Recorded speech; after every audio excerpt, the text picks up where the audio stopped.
I was pretty skeptical when I heard that Scooby Doo was going to be getting a crossover with Courage the Cowardly Dog, and my concern only grew when I learned that the creator of Courage, John Dilworth, wasn't involved. You may or may not know that Scooby Doo movies lately have had this absurd and tone-deaf trend of revisiting classic movies and debunking their supernatural elements for no reason. What if they did that to Courage? Turns out I needn't have worried much.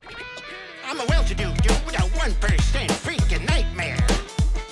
Before I go any further, please subscribe for more reviews, theories, and more if you're into animation. If you like what I do and want to support me a little extra, I have a Discord, Twitter, and Patreon down in the description. Now back to the video. First off, I want to say that the movie was surprisingly very respectful to Courage, and for the most part, it captured the tone of the show really nicely. They didn't try to awkwardly explain everything away with science and logic, like they have been. All the absurd bullshit that happened was real, and even the villains were classic Courage characters rather than a guy in a suit. It was two talking animals in a guy suit in a bug suit. You know what I'm saying. Naturally, there were a ton of references. They probably paid homage to every single villain in the show, and that was pretty cool. Definitely got me feeling nostalgic. Sometimes they felt a bit shoved in there and it was awkward, but it was still pretty fun. What did fall a bit flat for me though was the intro. It had all these references to Scooby-Doo and Courage villains, which would have been cool for like 15 seconds, but it keeps going, and it feels like it's to fill up the movie's runtime. Most importantly though, it truly felt like the characters were handled with a lot of love and care. Oh, and you made some new friends. How nice. Courage felt like Courage, Muriel felt like Muriel, and Eustace unfortunately felt like Eustace. The voice actors were of course on point as they ever were on the show. Thea White's performance as Muriel especially was just so effortlessly funny and charming. She always melts my heart with how delightful she is.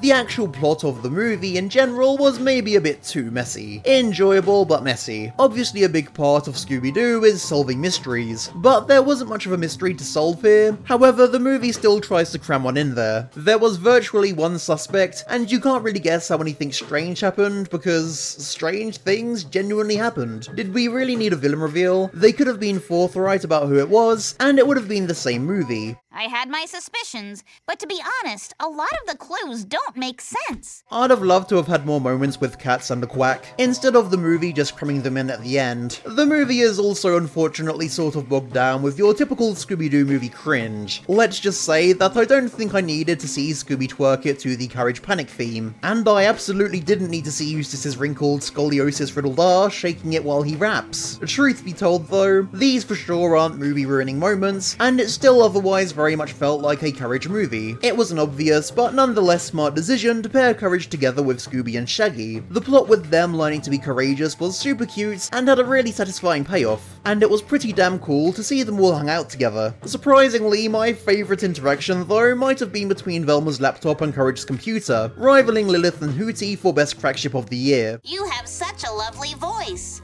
I could just listen to you all day. So yeah, everybody was great. The only character I really had a problem with was Fred. He didn't get a single memorable moment, and it really didn't feel like he needed to be there. The rest of the Scooby gang were fine. Velma was her charming nerdy self, and I'm still into this new direction of Daphne being a quirky, fourth wall breaking girl boss. It feels like the writers always really love everybody else and know what to do with them, but they don't like Fred and simply don't know what to do with him. He doesn't really have a personality trait outside of nice, and the only time I can think of where it felt like the people writing for him were having fun is Mystery Incorporated.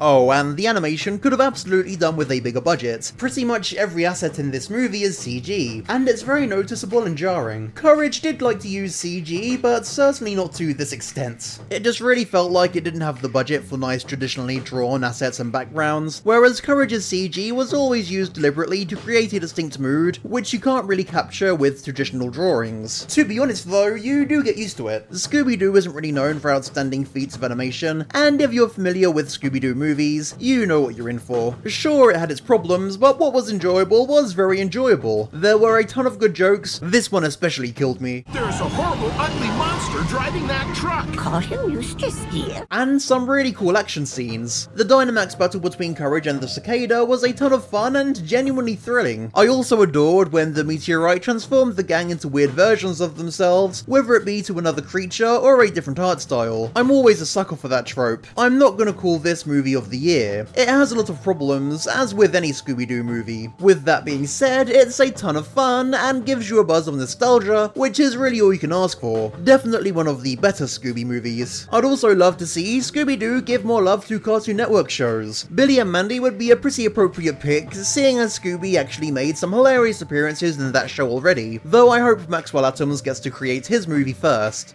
Anyways, give the video a like if you enjoyed it, subscribe for more talk about animated stuff, and comment with your opinions on the movie or the review down below. Again, check out my socials in the description if you're interested. See you next time.